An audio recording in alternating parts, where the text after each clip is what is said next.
नमस्कार। मैं कमलेश कबीर आपका एक बार फिर स्वागत करता हूं इस नए एपिसोड में। आज के इस एपिसोड में हम बात करेंगे स्वतंत्रता दिवस के उपलक्ष्य में। लाल किले पर जिस तरीके से हर साल 15 अगस्त को ध्वजारोहण होता है और प्रधानमंत्री का भाषण होता है। अब प्रधानमंत्री चाहे किसी भी दल का हो, यह परंपरा आजादी के बाद से ही चलती आ रही है। लेकिन आज के इस स्वतंत्रता दिवस समारोह से आखिर कांग्रेस पार्टी दूर क्यों रही? अब कांग्रेस पार्टी में राहुल गांधी, सोनिया गांधी, मल्लिकार्जुन खड़गे, किसी भी नेता ने अपनी अनुपस्थिति क्यों दर्ज नहीं कराई? बड़ा सवाल है, गंभीर सवाल है। लेकिन इसके साथ हम एक चर्चा और करते हैं। उपराष्ट्रपति के इस्तीफे के बाद आपको याद होगा, जब जगदीप धनखड़ ने उपराष्ट्रपति पद से इस्तीफा दिया तो अचानक से विपक्ष का प्रेम जो है वो उनके प्रति उमड़ पड़ा। और उससे पहले क्या था? उससे पहले देश के इतिहास में पहली बार हुआ था कि राज्यसभा के सभापति ने कई सांसदों को राज्यसभा से बाहर का रास्ता दिखा दिया था, और ऐसा करने वाले जगदीप धनखड़ ही थे। पहले उपराष्ट्रपति जिनके खिलाफ उनको हटाने के लिए महाभियोग लाया गया, उसका प्रस्ताव लाया गया, अविश्वास प्रस्ताव। कांग्रेस पार्टी, या हम कहें कि यही विपक्ष था। सदन के बाहर जगदीप धनखड़ की मिमिक्री करने वाला यही विपक्ष था। और यही विपक्ष अगर अचानक से अपने सुर बदल ले, अपना गियर बदल ले, तो फिर जाहिर सी बात है उसके ऊपर शंका होगी। लेकिन जब से उपराष्ट्रपति पद से इस्तीफा दिया है, उसके बाद से जगदीप धनखड़ सुर्खियों में नहीं रहे। ना कोई उनका स्टेटमेंट, ना किसी से कोई मुलाकात की कोई चर्चा। तो फिर अचानक से मोदी सरकार को घेरने के लिए कपिल सिब्बल जैसे लोगों ने एक नया मुद्दा उठाया, और वो मुद्दा था लापता लेडीज, और उसके बाद में लापता जगदीप धनखड़।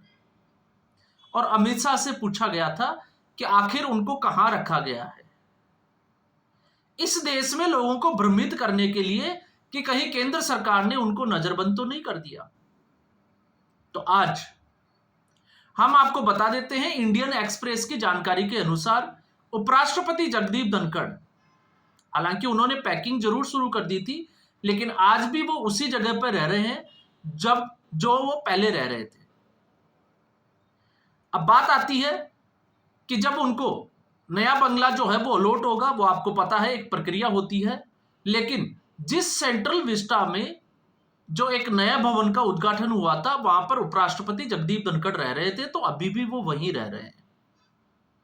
लेकिन वो लोगों से ज्यादा, राजनीतिक लोगों से ज्यादा मुलाकात नहीं कर रहे हैं।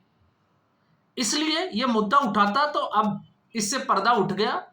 जिन लोगों को लगता है कि जगदीप धनखड़ इस वक्त कहां है, तो वो उसी उपराष्ट्रपति भवन में है जहां वो पहले रह रहे थे। और उससे भी बड़ी बात यह है कि उनके जो निजी सहायक था, उनको ही, जो उनके मुख्य जो सचिव थे, उनको ही अब उनका जो है वो निजी सचिव नियुक्त किया गया है। ये एक जो है वो नई अपडेट आई है उनके मामले में। तो जगदीप धनखड़ तो मिल गए, लेकिन कांग्रेस पार्टी लापता हो गई। कांग्रेस पार्टी लापता हो गई लाल किले से। और ये लाल किले से गायब क्यों हुई? आज कांग्रेस पार्टी ने पूरा प्रयास किया राहुल गांधी को सुर्खियों में लाने के लिए, लेकिन नाकामयाब हुई। और दूसरी तरफ प्रधानमंत्री नरेंद्र मोदी ने एक ऐतिहासिक भाषण जो है वो एक बार फिर लाल किले से दिया। और यह भाषण नहीं, वैसे देखोगे तो आप जो है वो, चाहे वो ट्रंप हो, चाहे पाकिस्तान हो, या कांग्रेस पार्टी हो, सबको एक संदेश था। और संदेश यह था कि आने वाले समय में भी ये देश जो है वो रुकने वाला नहीं है। भले ही आप जो है वो कितना ही प्रयास कर लो, आप अपने मंसूबों में कामयाब नहीं हो। क्यों नहीं होगे? क्योंकि प्रधानमंत्री नरेंद्र मोदी दीवार की तरह खड़े दिखाई देंगे, वो हटने वाले हैं नहीं। तो फिर सवाल आता है कि आखिर कांग्रेस पार्टी की ये मानसिकता क्यों हो गई? आज देश के सामने यह बड़ा सवाल है कि क्या विपक्ष के किसी नेता को, और विपक्ष की बात नहीं कर रहे, सदन, दोनों सदनों के नेता, क्या उनका लाल किले पे उस जगह पे रहना जरूरी नहीं था? और अगर जरूरी नहीं था तो क्यों नहीं था? तो तर्क क्या है? तर्क जो है वो ये आता है सामने कि जिस तरीके से इस वक्त चुनाव आयोग को कटघरे में खड़ा किया गया है, पिछली बार 15 अगस्त को इसलिए जो है वो उनको आगे की अग्र पंक्ति में शामिल नहीं किया गया था, क्योंकि उस वक्त ओलंपियन जो खिलाड़ी थे उनको आगे की पंक्ति में रखा गया था उनके सम्मान के लिए। तो उस वक्त मुद्दा जो है वो उठा था कि राहुल गांधी की जो कुर्सी है वो पीछे कर दी। लेकिन इस बार कौन सा मुद्दा उठा है? तो इस बार, इस वक्त जो है वो एक ही मुद्दा जो है वो चल रहा है, और वो है वोट चोरी का मुद्दा। मतलब लोकतांत्रिक प्रक्रिया के ऊपर सवाल खड़े करना और यह दिखाना कि ये सरकार जो है वो वोट चोरी की सरकार है, हम इनको प्रधानमंत्री नहीं मानते। तो फिर यहां पर जो है वो कांग्रेस पार्टी से भी जो है वो कुछ सवाल खड़े हो जाते हैं। और पहला सवाल खड़ा ये होता है, और वो राहुल गांधी से ही है। यही जनता है देश की, इस जनता ने, करोड़ों लोगों ने वोट देकर कांग्रेस पार्टी को पिछली 2 बार की सीटों से ज्यादा सीटें दी, 99 सीटें दी। और इन्हीं 99 सीटों की वजह से आज राहुल गांधी नेता प्रतिपक्ष है, एक संवैधानिक प्रक्रिया में, एक संवैधानिक पद के ऊपर है। तो क्या लोगों ने आपको 99 सीटें दी, ये लोकतांत्रिक प्रक्रिया का हिस्सा नहीं है क्या? आप खुद सोचकर देखिए। बल्कि मैं तो कहूंगा कि जनता ने यह समझा कि राहुल गांधी जो है वो कम से कम नेता प्रतिपक्ष के लायक है, इसीलिए तो लोगों ने कांग्रेस पार्टी को 99 सीटें दी। तो फिर इस लोकतांत्रिक प्रक्रिया के ऊपर सवाल क्यों उठाए जाते हैं? आखिर यह मुद्दा क्यों बनाया जाता है कि लोकतंत्र खतरे में है? और जब लोकतंत्र खतरे में है, जब हम इसकी चर्चा करते हैं, तो फिर एक ही चीज आती है राहुल गांधी के लिए, और वो है कि क्या इस सिर्फ और सिर्फ इस देश में लोकतंत्र के नाम पर कांग्रेस और उसका परिवार ही है? जब मैं ये कह रहा हूं तो क्या लोकतंत्र कांग्रेस है या फिर गांधी परिवार है? क्योंकि इस वक्त खतरे में भारत नहीं, इस वक्त अगर कोई खतरे में है तो वो कांग्रेस पार्टी है या तो फिर गांधी परिवार है।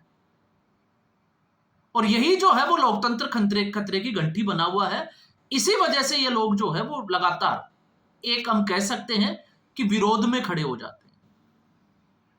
और फिर हम इससे थोड़ा सा आगे बढ़ते हैं तो इस देश की जनता ने मोदी जी के नेतृत्व को वोट दिया, और जनता ने मोदी के नेतृत्व को, जब भारतीय जनता पार्टी, या मैं तो यह कहूंगा कि एनडीए को वोट किया, एनडीए ने अपना बहुमत से अपना एक नेता का चुनाव किया, और वो नेता थे प्रधानमंत्री नरेंद्र मोदी। तो क्या ये जो है वो एक संवैधानिक प्रक्रिया का हिस्सा नहीं है कि संविधान क्या कहता है कि प्रधानमंत्री कैसे चुना जाएगा? तो प्रधानमंत्री चुना जाएगा जिसको पूर्ण बहुमत प्राप्त हो, उस पार्टी का नेता या फिर उस गठबंधन का नेता। अब यहां पर सवाल यह होता है, आप यहां पे तर्क ये दोगे, क्योंकि यह तर्क नहीं, यह कुतर्क होगा। पहले आप कहते थे कि ईवीएम जो है उसमें चोरी, अब आप कहते हो कि चुनाव आयोग गड़बड़। तो अगर ईवीएम में गड़बड़ हो सकती है तो फिर 240 सीटों पे चुनाव आयोग की गड़बड़ को क्या, उसमें क्या लेना देना है? यह गड़बड़ क्यों करनी मतदाता सूची में? और मतदाता सूची पे करनी है तो फिर ईवीएम का क्या काम है? तो आप अपने ही बनाए हुए जाल में जो है वो फंस जाते हो। इसलिए एटम बम जो आपका है वो फुस हो गया।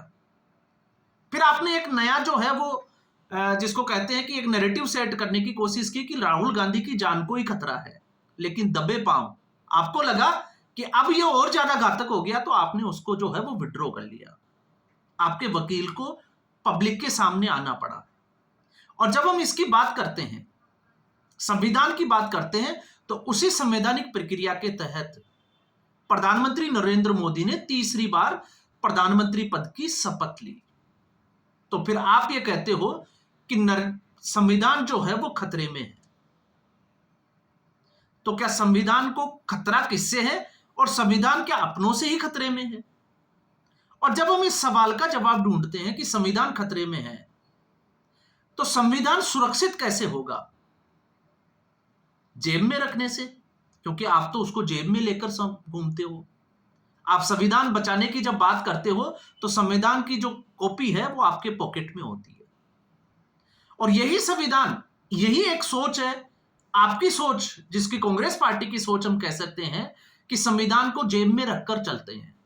और इसी वजह से आप याद कीजिए 28 सितंबर 2013 की वो घटना, कि आप इसी सोच से प्रेरित होकर अपनी ही पार्टी के अध्यादेश को पब्लिकली प्रेस कॉन्फ्रेंस में फाड़ देते हो। तो आपका संविधान में कितना विश्वास है ये तो आपने दिखा दिया, लेकिन इतिहास में अगर हम देखें तो मुझे लगता है ये कहने में कभी भी कोई संकोच नहीं होना चाहिए किसी भी भारतीय को कि जवाहरलाल नेहरू ने और इंदिरा गांधी ने और राहुल गांधी के पिताजी राजीव गांधी ने संविधान को कितनी बार जो है उसमें हेराफेरी की। एक के बाद एक जो है वो हम हर वीडियो में बात करते हैं कि संविधान को अपने फायदे के लिए किस तरीके से जो है वो आपने इस्तेमाल किया और कब कब जो है वो इसमें आप कहो तो हेराफेरी कब कब की। हम इसके ऊपर जो है वो पूरा एक वीडियो बना सकते हैं कई घंटों तक का, और फिर भी आप कहते हो कि संविधान जो है वो खतरे में है। और फिर हम इससे थोड़ा सा आगे बढ़ते हैं, तो आगे बढ़ते हैं तो फिर कौन सी चीजें जो हमें समझ में आती है, वो आती है वो ये है कि इस वक्त विपक्ष की जो स्थिति है उसको अपने नेतृत्व पे भरोसा नहीं है, और जब नेतृत्व पे भरोसा नहीं है तो फिर उनके सामने एक काल्पनिक भय आ जाता है, और वो है मोदी नामा। ये मोदी का भय है जो आपको ये करने के लिए मजबूर कर रहा है। और किस तरीके से मजबूर कर रहा है, आप अगर इसका उदाहरण दोगे तो इसी सदन ने, इसी जनता ने, देश की जनता ने आपको एक मौका दिया अपना, जिसको कहते हैं कि बौद्धिक क्षमता को दिखाने का, कि आप सदन के नेता के रूप में अपनी बौद्धिक क्षमता को दिखाएंगे, लेकिन आपने उस अवसर का लाभ नहीं उठाया, आपने उस अवसर को खो दिया। कैसे खो दिया? क्योंकि जब जब डिबेट हुई, राहुल गांधी पब्लिक में जो है वो बहुत बार बोलते हैं मोदी कुछ भी नहीं है, और आजकल तो गुब्बारे वाला अपने कार्यकर्ताओं को खुश करने के लिए राहुल गांधी ने एक स्टेटमेंट दिया था। तो फिर सवाल खड़ा यह होता है कि जब भी सदन के अंदर प्रधानमंत्री नरेंद्र मोदी बोलने आते हैं तो राहुल गांधी और पूरा विपक्ष सदन छोड़कर भाग क्यों जाता है? आखिर नरेंद्र मोदी को सुनता क्यों नहीं है? तो आज भी नरेंद्र मोदी को सुनने की हिम्मत विपक्ष में नहीं थी। यह साफ तौर से जो है वो इस पूरे वाक्य के बाद में नजर आता है, और मुझे लगता है कि अब देश की जनता जो है वो इन चीजों को समझ रही है। और ये मैं इसलिए कह रहा हूं क्योंकि आपकी पार्टी ने 55 साल जो है वो सरकार सत्ता में रही, और आप खुद जो है वो 20 साल से ज्यादा राजनीति में सक्रिय हो, लेकिन फिर भी आपने अपने उस अवसर का लाभ नहीं उठाया। और अवसर का लाभ कैसे नहीं उठाया? क्योंकि आपको मौका दिया गया, और जब आपको मौका दिया गया तो आपने क्या किया पूरे देश के सामने।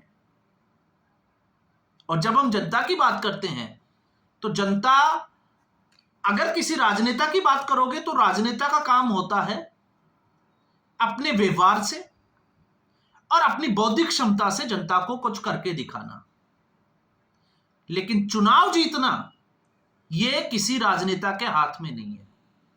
अगर राहुल गांधी ये सोचे या नरेंद्र मोदी ये सोचे कि वो चुनाव जीत जाएंगे, जिताना और हाराना ये जनता के हाथ में है। आपके हाथ में क्या है? आपके हाथ में है अपनी क्षमताओं को दिखाना। तो कांग्रेस पार्टी ने अपनी क्षमताएं कैसे दिखाई, उसके उदाहरण में अगर हम जाते हैं कि कांग्रेस पार्टी के 54 वर्षों का इतिहास क्या कहता है, तो 54 वर्षों का इतिहास यह कहता है कि कांग्रेस पार्टी ने मुस्लिम तुष्टीकरण के लिए मौलाना आजाद को चुनाव हारने के बाद में किस तरीके से जिताया, जिसकी एक वीडियो में हमने चर्चा की थी। 1962 में नेहरू किस तरीके से असहाय हो गए थे चीन के सामने, जब चीनी सेना ने आक्रमण कर दिया था। आरएसएस को लेकर तो मैं पिछला वीडियो बना ही चुका हूं, और आपसे गुजारिश भी करूंगा कि आप उसको देखें, और आपको पसंद आए तो उस वीडियो को दूसरों को भी जो है वो देखने के लिए प्रेरित करें, सुनने के लिए, कि आपको पता तो चले कि इस देश में चल क्या रहा है। और जब 1962 में बात करते हैं तो आपने तो भारतीय सैनिकों को भेज दिया था बिना गोला बारूद, बिना सर्दी के कपड़ों के। यह थी कांग्रेस पार्टी। और जिस 1971 में जो जीत का हीरो था मानेकशॉ, चीफ जिसको कहें कि फील्ड मार्शल, आपने उसको कितनी बार अपमानित किया। ये अगर आप देखोगे तो इंदिरा गांधी के इतिहास में वो चीजें देखने को मिलेगी। किस तरीके से आपातकाल के समय, या हम कहें कि इंदिरा गांधी ने सैनिकों की जो पेंशन थी उसमें कटौती की, उससे पहले, आपातकाल से पहले, वो भी पूरे देश ने देखा। और आज आप जो है वो आरोप लगाते हो, और आरोप लगाने के बाद में एक बड़े, जिसकी हम कहें कि स्वतंत्रता दिवस को, ये समझने वाले कि उनके बाप दादाओं की बदौलत भारत को आजादी मिली, इस भूल में कांग्रेस पार्टी आज यहां तक पहुंच गई है। और अब मुझे लगता है कि कांग्रेस पार्टी के कोई आसार नहीं लगते कि वो लाल किले के आसपास भी चली जाएगी। और ये आने वाले चुनावों में जो है वो कांग्रेस पार्टी का ऐसा असर होता हुआ जो है वो दिखाई देने लगे। तो अब सवाल उन मीडिया वालों से भी है जो जगदीप धनखड़ को लेकर माइक्रोस्कोप लेके ढूंढने निकले थे, तो क्या अब वो लाल किले के आसपास कांग्रेस पार्टी को भी ढूंढेंगे? क्योंकि 2014 के बाद क्या बदला?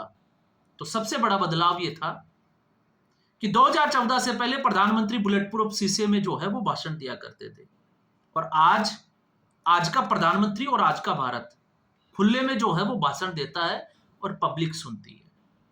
तो आज के एपिसोड में बस इतना ही। उम्मीद करूंगा वीडियो एपिसोड आपको पसंद आया होगा। वीडियो को लाइक करें, शेयर करें, चैनल जरूर सब्सक्राइब करें। धन्यवाद।